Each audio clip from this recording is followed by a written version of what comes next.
Hi everyone, welcome to me and mommy. This is me Shaili and आज मैं आपके साथ शेयर करने वाली हूँ मेरा एक्सपीरियंस, क्या क्या प्रिकॉशंस मैं ले रही हूँ दर्श के साथ ड्यूरिंग दिस मॉनसून सीजन, जिनकी वजह से टच वुड हमारी जो मॉनसून है वो बहुत ही अच्छी जा रही है एंड वही सब पॉइंट्स मैं आपके साथ शेयर करूँगी। तो वीडियो को लास्ट तक ज़रूर देखिए और अगर वीडियो पसंद आए तो प्लीज़ प्लीज़ प्लीज़ वीडियो को लाइक कीजिए, शेयर कीजिए अपने फ्रेंड्स के साथ, फैमिली के साथ और चैनल को भी ज़रूर सब्सक्राइब कीजिए। तो हम फटाफट से वीडियो स्टार्ट करते हैं। तो जो सबसे पहला पॉइंट है मॉनसून में वो होता है कि बच्चों को बहुत ज़्यादा स्वेटिंग आती है। बच्चे बहुत फिजिकल एक्टिविटी करते हैं, बहुत भागते दौड़ते हैं, तो बहुत ज़्यादा उनको पसीना आता है, जिसकी वजह से बच्चों में डिहाइड्रेशन की प्रॉब्लम होने के चांसेस हो सकते हैं। तो ये बहुत इंपॉर्टेंट है कि बच्चे जो भी 6 महीने से ऊपर हैं उनको हम रेगुलरली पानी पिलाते रहें ताकि उनके बॉडी में पानी की कमी ना हो। आप पानी की जगह उनको नींबू पानी दे सकते हैं, फ्रेश जूस दे सकते हैं, कोई भी लिक्विड दे सकते हैं जिससे कि बच्चों की बॉडी में हाइड्रेशन बनी रहे। सेकेंड, पानी पीने से बॉडी के अंदर जो टॉक्सिन होते हैं वो भी फ्लश आउट होते हैं थ्रू दी यूरिन। तो ये बहुत इंपॉर्टेंट है कि आप बच्चों को रेगुलरली कुछ ना कुछ लिक्विड देते रहें। सेकेंड, जो सबसे बड़ी प्रॉब्लम होती है मॉनसून की वो होती है मॉस्किटो या मच्छर। आप कितनी भी कोशिश कर लीजिए, मच्छर तो आपके घर में आने ही आने हैं। तो आपको ये तो ध्यान रखना ही है कि घर में मच्छर ना हो। इसके अलावा जब बच्चा पार्क जाता है या खेलता है घर में भी तो आप बच्चों को फुल स्लीव पहना सकते हैं ताकि बच्चों को कम से कम उनका जो एरिया है वो एक्सपोज हो मॉस्किटो के लिए। इसके अलावा जो भी घर में आप मॉस्किटो रिपेलेंट तो लगा के ही रखिए। जो मैं यूज़ करती हूँ वो मैं आपको दिखा देती हूँ दर्श के लिए। तो ये 2 प्रोडक्ट्स मैं यूज़ करती हूँ majorly. These both are from Mamaearth. This is fabric roll on and this is Mamaearth natural mosquito repellent gel. तो इसको आप डायरेक्टली बच्चे की बॉडी पे लगा सकते हैं। ये एब्सोल्युटली सेफ है एंड इस पर मेंशन भी है कि अगर गलती से बच्चे के मुंह में भी ये चला गया है तो भी उसको कोई हार्म नहीं होगा and same applicable to this. ये भी एब्सोल्युटली सेफ है बच्चों के लिए। इसको आप बच्चों के कपड़ों पे, कॉट पे, लाइक 2 डॉट यहाँ पे, बैक पे, नीज पे, एंकल पे लगा सकते हैं। इसके फैब्रिक रोल ऑन के प्रैम पे लगा सकते हैं अगर आप कहीं बाहर लेके जा रहे हैं तो, बच्चा छोटा है। जब दर्श पार्क में जाता है तो मैं इसको प्रेफर करती हूँ ताकि उसका जो फेस है, उसके हाथ हैं, पैर हैं, वो सब कवर रहें। इसके अलावा आप कितनी भी कोशिश कर लीजिए, थोड़े बहुत मच्छर तो काटते ही हैं। तो उसके लिए this after bite roll on, this is also from Mamaearth. ये भी बहुत इफेक्टिव है। इसको मैंने लास्ट मानसून में भी यूज़ किया था जहाँ पे भी मच्छर आपको काटता है। It's a roll on. तो आप थोड़ा सा इसको बस रब कर दीजिए और विद इन 5-10 मिनट्स बच्चे का जहाँ पे भी मच्छर ने काटा था वो एरिया नॉर्मल हो जाएगा। तो this is very very good. तो आप इसको ज़रूर ट्राई कीजिए। इसके अलावा अगर बच्चा छोटा है, क्रॉल भी नहीं करता है, तो उस केस में तो नेट सबसे बेस्ट रहता है क्योंकि नेट में कोई स्मेल नहीं होती, कुछ नहीं होती है, तो वो सबसे कंफर्टेबल रहता है बच्चों के लिए। आप वो ज़रूर यूज़ कीजिए। नेक्स्ट आता है कि मॉनसून में क्योंकि मौसम बहुत ही फ्लेक्सिबल रहता है, बारिश हो गई तो मौसम ठंडा हो गया, सुबह है, शाम है तो मौसम थोड़ा सा ठंडा रहता है एज़ कम्पेयर टू आफ्टरनून। तो उस केस में बच्चों को कपड़े कैसे पहनाएं? तो दर्श के केस में तो मैं वैसे मल्टीपल टाइम्स के कपड़े चेंज होते हैं, लाइक उसके रात को सोने के, फिर सुबह को उठने के बाद, फिर नहाने के बाद, फिर शाम को पार्क जाने के लिए, पार्क से आने के बाद।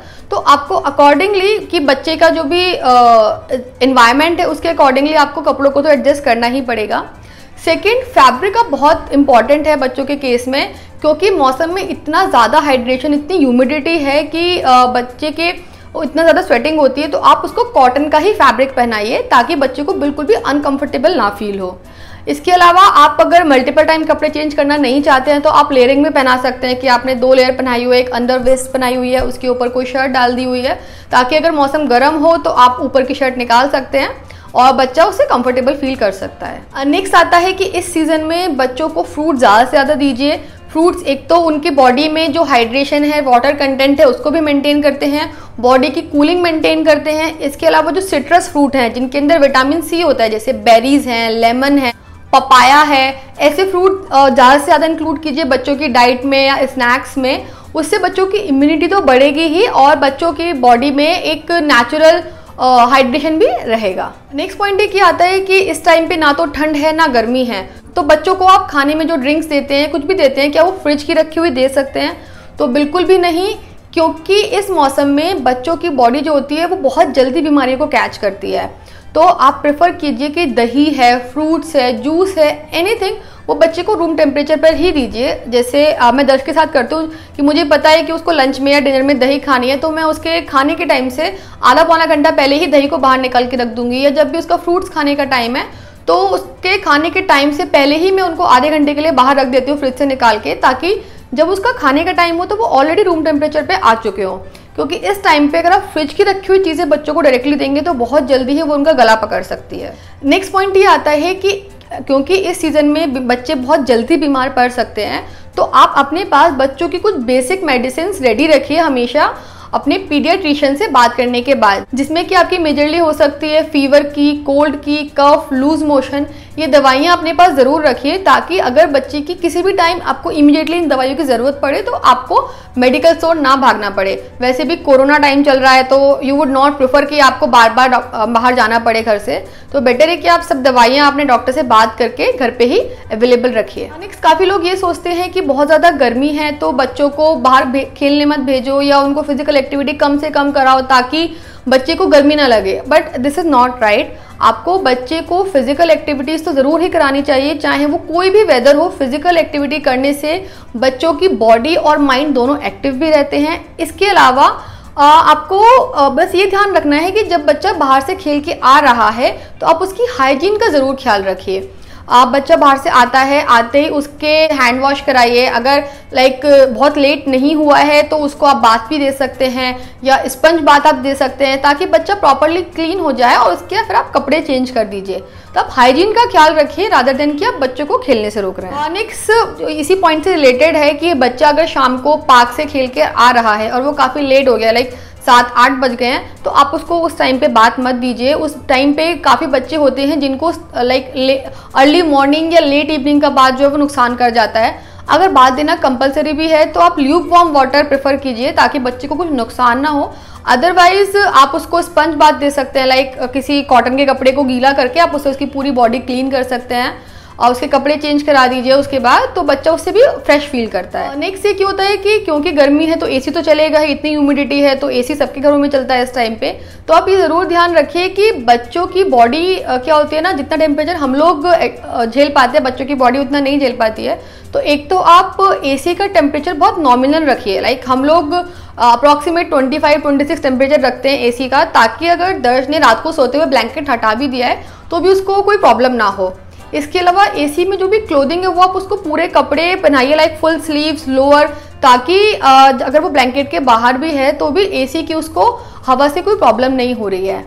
एंड जो लोग कूलर यूज़ करते हैं, कूलर में एक थोड़ा सा प्रॉब्लम रहता है इस सीज़न में कि अगर आप कूलर में पानी डाल के यूज़ कर रहे हैं तो वो पानी वाली जो हवा होती है ना बच्चों को, अगर वो डायरेक्ट लगती है तो उससे बच्चों को गले में प्रॉब्लम होने के चांसेस रहते हैं। तो आप ये प्रेफर कीजिए कि बच्चे को कूलर के बिल्कुल सामने मत सुलाइए अगर आप कूलर में पानी डाल रहे हैं तो। लास्ट और जो पर्सनल मेरा फेवरेट है वो है हल्दी वाला दूध। दर्श को जब भी मुझे लगता है कि हल्की सी भी चोकिंग हो रही है या किसी वजह से मुझे उसको रात को बाथ देना पड़ा है तो मैं उसको इमीडिएटली बाथ के बाद, या कभी कभी जैसे वो बारिश में, उसको खेलना बहुत पसंद है, बारिश में भीग कर आया है वो, तो मैं उसको हल्दी वाला दूध दे देती हूँ ताकि अगर थोड़ी सी भी उसको जो भी ठंड लगी है या पॉसिबिलिटी भी है एज अ प्रिकॉशनरी मेजर तो वो टर्मरिक मिल्क से या हल्दी वाले दूध से उसको आराम मिल जाए। तो ये भी आप ट्राई कर सकते हैं। और इसी के साथ हम पहुंच गए वीडियो के एंड पे। आई होप कि इन सारे टिप्स से आपको भी हेल्प मिले, आपके बच्चे का भी मानसून बहुत अच्छा जाए, उसको कोई बीमारी ना हो। और अगर आपको ये वीडियो पसंद आया हो तो प्लीज़ प्लीज़ प्लीज़ इसको लाइक ज़रूर कीजिए, शेयर कीजिए फ्रेंड्स के साथ, फैमिली के साथ, चैनल को ज़रूर सब्सक्राइब कीजिए। और इसके अलावा आप मुझे मेरे सोशल मीडिया हैंडल्स पे भी फॉलो कर सकते हैं। वहाँ पे मैं दर्श के बहुत सारे वीडियोस, अपडेट्स शेयर करती रहती हूँ जिनको देखकर आपको आई एम श्योर बहुत मज़ा आने वाला है। तो प्लीज़ प्लीज़ प्लीज़ चैनल को सब्सक्राइब ज़रूर कीजिए। And thank you for watching this video.